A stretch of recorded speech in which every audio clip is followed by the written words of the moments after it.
کرنا چاہ رہا ہوں کہ مسجد میں آنے کے آداب ہیں. مسجد میں آنے کے آداب.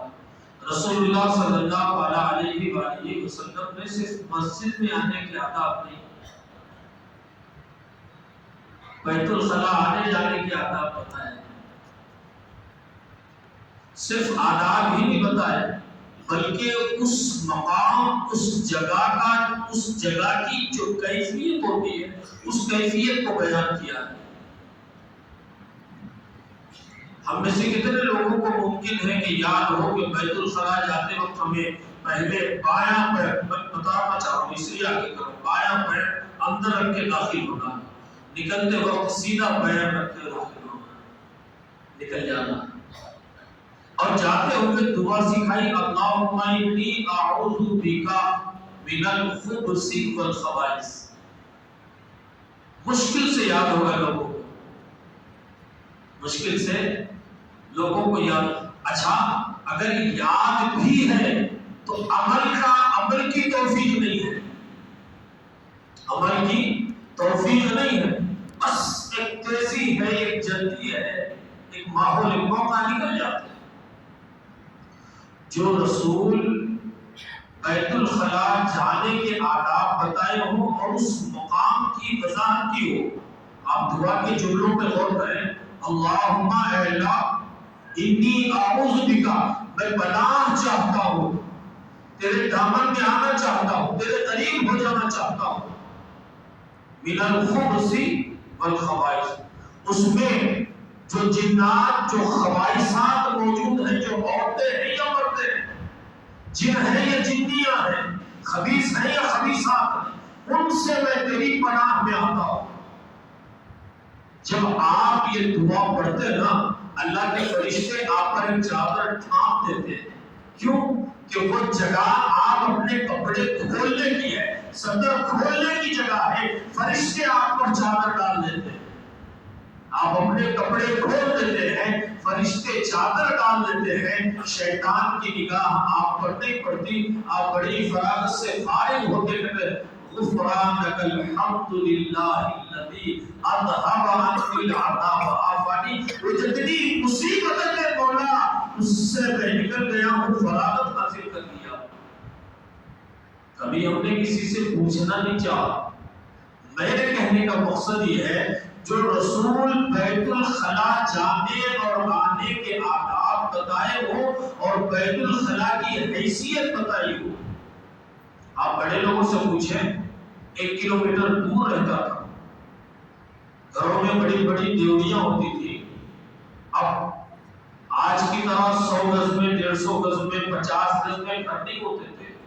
50 گز میں 50 گز کا تو ان کا بیت الخلا ہوتا تھا. ہمارا اپنا گھر ہے، ہمارا اپنا گھر ہے، ان کا بیت الخلا 50 گز میں ہوتا تھا. وہ کام بالکل گھر کے اخیر کونے میں پڑا ہوتا تھا، گھر سے کوئی تعلق نہیں تھا. ہم نے وہ جنات کو اپنے بیڈ روم میں لا کے بسا دیا. نئی تہذیب ہے، ضرورت پڑتی ہے. ضرورت تم سے پہلے لوگوں کو بھی تھی. ضروریات زندگی تم پر ہی فرض نہیں ہوئی، تم سے پہلے لوگوں پر بھی فرض تھی نا، ان کی بھی ضروریات تھی. ارے تمہاری ضرورت کیا ہے؟ ایک بچہ، ایک بچی، اس کے بعد سوالے نہیں. ان کے گھر میں 10 بچیاں، 20 بچے ہوتے تھے. تب بھی اور خواہش ہوتی تھی کہ اولاد وسیع ہوتے تھی.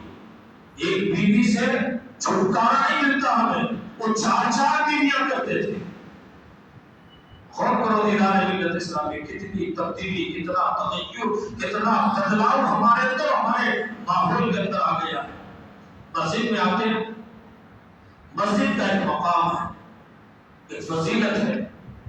یہ جو حصہ ہے جہاں جہاں سجدے کیے گئے ہیں، یہ خطے زمین جس حصے پر آپ نے سجدہ کیا ہے، دوسرے خطے زمین فخر کرتا ہے، اے زمین دیکھ میرے اوپر فلاں نے سجدہ کیا ہے اور تیرے اوپر کس نے سجدہ کیا. تیرے اوپر تو دودھ چکھاتے ہوئے کوئی پھر رہا ہے اور مجھ پر سجدہ کیا جا رہا ہے. اسی لیے سنتوں کے لیے احکام کیا ہے؟ فرض نماز تو سب ایک صف میں مل کے پڑھ لیتے ہیں، تو آپ کو دوسرے مقام پر سجدہ کرنے کا موقع ملے، اس لیے جگہ تبدیل کرو، بدل کے پڑھو، جگہ کی اپنی بدلی کرو۔ مسجد میں آنے کے آداب بتائے گئے، سیدھا پیر رکھو، اللہ کی رحمت کے لیے دعا کرو، اللہم افتح لی ابواب رحمتک، اے اللہ فتح و کامرانی کے دروازے میرے اوپر کھول دے۔ کتنوں کو یہ دعا یاد رہی اور کتنے سیدھا پیر رکھ کے مسجد میں آتے ہیں؟ اگر آپ ہی گئے بالفرض، جاتے ہوئے ان کا وقت، جاتے ہوئے ان کی کیفیت دیکھو، وہی رفتار بے ڈھکی ہوتی ہے، نہیں؟ آنے جانے باہر گیٹ پہ سمجھنے کی کیا ضرورت ہے؟ ہم تو یہاں صفوں میں دیکھ رہے ہیں نا، ہم تو صفوں میں دیکھ رہے ہیں۔ اللہ کے نبی صلی اللہ علیہ وآلہ وسلم نے فرمایا نماز کے لیے مسجد میں آؤ تو قبلہ کی طرف جب تمہارا منہ ہو، قبلہ کی طرف تمہارا جو منہ ہو تو تمہاری سیدھی جانب جو بنتی ہے، رائٹ سائڈ جو بنتا ہے، پہلے اس صف کو پورا کر لو۔ اب یہاں مؤذن کھڑا ہے، یہاں امام کھڑا ہوتا ہے، تو اصول یہ بنے کہ پہلے یہ صف پوری ہو جائے، پھر اس کے بعد یہ صف پوری ہو جائے۔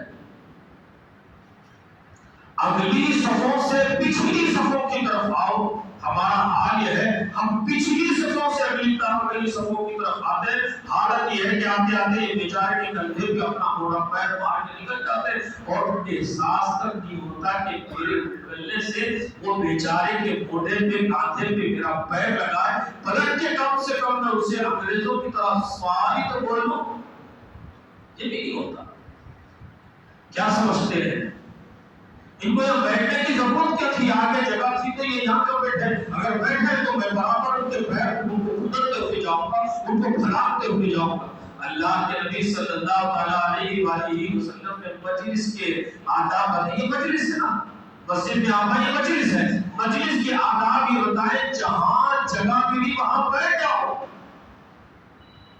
کتنے ہمارے بھائی کھڑے کے انتظار کرتے ہیں، حکم کیا ہے؟ بیٹھ جاؤ۔ اگر سیدھے بیٹھنے کی جگہ نہ ہو، رکو بیٹھ جاؤ۔ کسی سے سنائی نہیں آج تک کہ رکو بھی بیٹھا جاتا ہے۔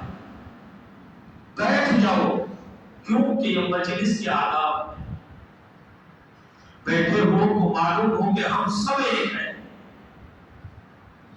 تو عزیزان ملت اسلامیہ، آداب کا خیال رکھیں۔ آپ پہلے آئے ہیں، اگلی صفحے خالی ہے تو انہیں پر کرنا، اس کے بعد والوں کو جگہ چھوڑ دو۔ آپ آئے پہلے وقت میں اور آخری صفوں میں بیٹھے ہوئے ہیں تو بیچارہ چاہتے نہ چاہتے آپ کے اوپر سے انگلتا ہے، انگلتے کبھی اس کا پیر آپ کے کاندھے کو لگ جاتا ہے، کبھی بات آپ کو اچھی لگتی ہے اسے یوں ہی معاف کر دیتے ہیں، ورنہ دل کے اندر ایک نمونہ، دل کے اندر ایک کھٹکا پیدا ہو جاتا ہے کہ اس نے مجھے لات ماری تھی۔ اس طرح سے انسان کے اندر حسد پیدا ہوتا ہے۔ سورہ فلق پڑھو، سورہ فلق کا ترجمہ پڑھو، معلوم ہوگا کہ حسد کتنی بری بلا ہے۔ اس شر سے حفاظت کے لیے اللہ تبارک و تعالیٰ نے قل اعوذ برب الفلق سے سورہ کو شروع کیا ہے۔